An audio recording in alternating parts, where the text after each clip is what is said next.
Tomorrow kicks off the first weekend of early voting here in Georgia for the U.S. Senate runoff races. With less than 3 weeks until Election Day, campaigns are doing everything they can to energize voters.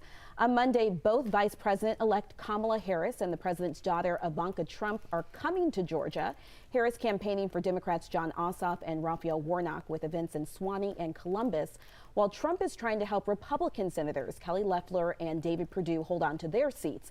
She's expected to make stops in Milton, Suwanee, and Walton County.